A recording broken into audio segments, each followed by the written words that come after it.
እኔ የምለው የአዲ አባት ማለት ነው። የአዲ ፋዘሯ የድሮ ሰው ናቸው እንዴ? ድሮ ነበር እኮ በግድ እኔ ያልኩት አይደለም።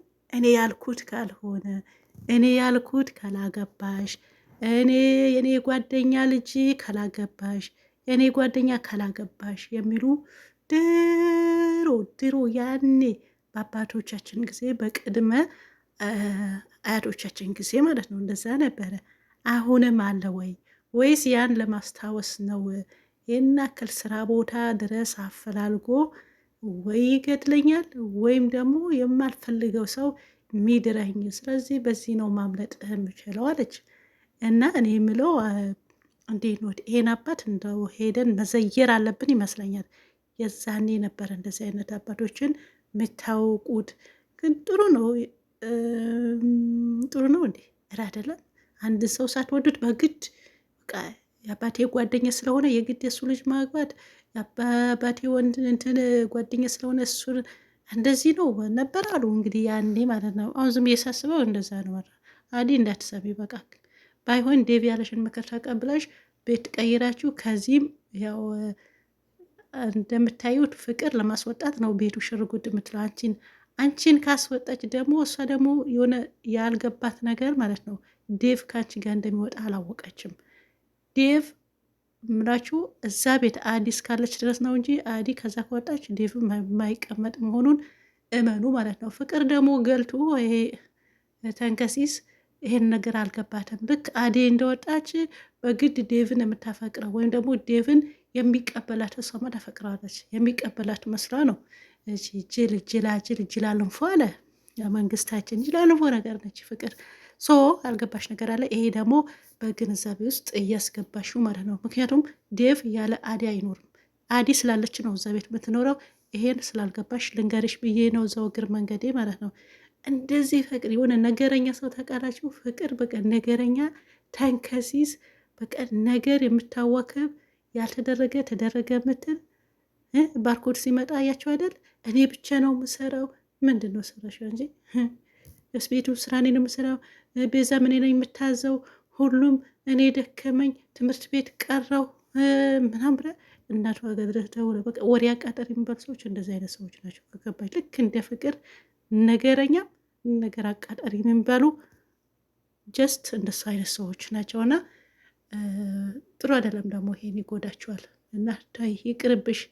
ግን የአዲ አባት ሄደን ማየት አለብን። ሌላ አንድ በቃ ይቅር ባይነትን አንድ ያየሁባቸው ነገር አለ። ይህን ያክል እህትው ስታንግላታበ ወይም ደግሞ ሲያግት የነበረው ማን ነበረ? ያስሙ ማለት ነው። እሱን በሀዘኑ ጊዜ በቃ ይሄ በቃ ባህላችን ነው መርሰት። ሰው ማንም ቢያደርግ እሺ ብሎ አንድ ሰው ከተቀበለ ዴቭ አልሄድም ብሎ ነበረ።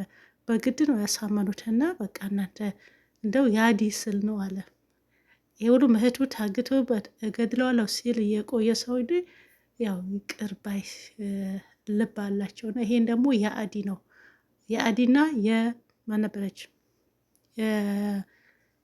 የሜሉ ማለት ነው የለሚ ያው የነሱ እቅድ ነበረ። ያው ተሳካላቸው።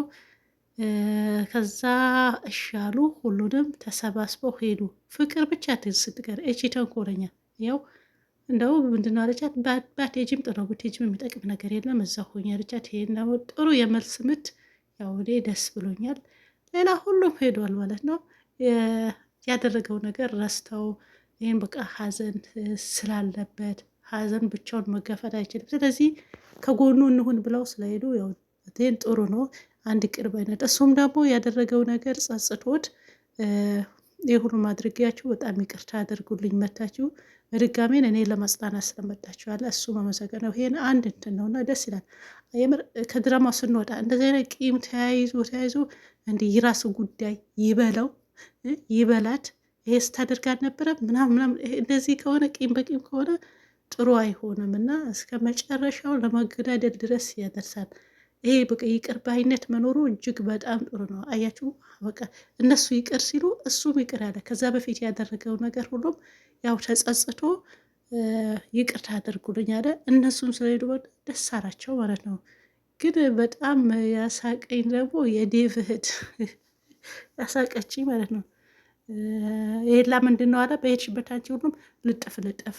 ዴቭ ተናዶ የሆነ ሄዳ ልጥፍ ልጥፍ የለቅሶ ሄዳ ምን ብላ በቃ እሱ የሌለ ፍቅር ይዟታል። እንደው ከኤላ እሱ ይሻለሻል። ኤላ ደግሞ እንትናም ስላለች አንቺ እንዳስፈልግም ባይሆን ሌላ ማን ነበረ? ከማን ጋር ነው ያለሽ አንቺ? በቃ ይሄ ልጅ ነው በክፍተት አገኘሽው፣ ከሱ ይወጣላችሁ፣ ችግር የለም። ከኤላ ጋር ይቅርብሽ። ኤላን ደግሞ ለሚን ተይላት ማለት ነው። ግን እንዳለው ኤላ ሄደሽ ልጥፍ ልጥፍ ማለቱ ጥሩ አይደለም። ሌላ ፍቅር አልቻለችም እንጂ እዛ ቤት ሁሉ የምታስወጣቸው ደስ ይላል። የእሷ መድኃኒት አሁን ቤዛ ነች። ቤዛ ደግሞ አዲ እንደ መጀመሪያ አንዳንዴ ሰው ዝምታን ደግሞ የሆነ ፍርሃት የሚመስለው ሰው አለ። አንዳንዴ ማሳየት ግድ ነው። አሁን አይደለም ቤዛና አዲ ቅርና ሊዱ ራሱ ያው እንዳያችሁት ጎሮሮ አንቃ ነው ያዘቻት። እስካሁን ዝም ብዬሻለሁ፣ ከዚህ በኋላ ግን ዝም አልሽም፣ አርፈሽ ተቀመጭ፣ ስራሽ የምትሰሪ ሁሉም ሰምቻለሁ፣ የባርኮን ነው የምነግርልሽ አላት። በይቀጥ የማዩ ይሳል ምናምን ያው ተወራርደዋል። የማው እንደሚብስ በናቅም ማለት ነው። ግን የተንኮል ይህን አክል ርቀት አትሂዱ ነው ባጭሩ።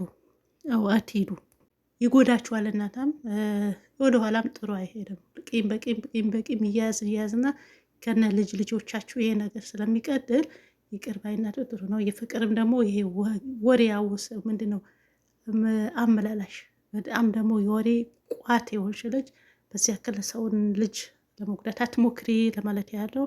ዴቭ ደግሞ ደስ ያለኝ የእሷ ብቻ ሰምቶ ውሳኔ ሳያደርስ የእነሱም ልስማ ያለው ነገር ጥሩ ነው። አንዳንዴ እንደዚህ አይነት ነገሮች ከድራማው ስንወጣ የሁለቱም ወገን ሰምቶ የሚፈርድ ነው። ዛሬ የእሷ ብቻ ሰምቶ ከቤት እንዳትመጡ ቢላቸው የት ይሄዱ ነበር? ከእሷ እንደሰማ ከእነሱም ልስማ አለ። እኔ አታምነኝም ማለት ነው። እኔ እህትህ ምናምን ብትለውም አላመነም። ምክንያቱም ከዛ በፊት 1 2 3 ብሎ ነጥብ ሳይራዘባት በሁለቱን ወገን ሰምቶ መፍረድ የተሻለ ነው። ይሄን ባርኮት አንተ ላይ አድንቅ ያለው።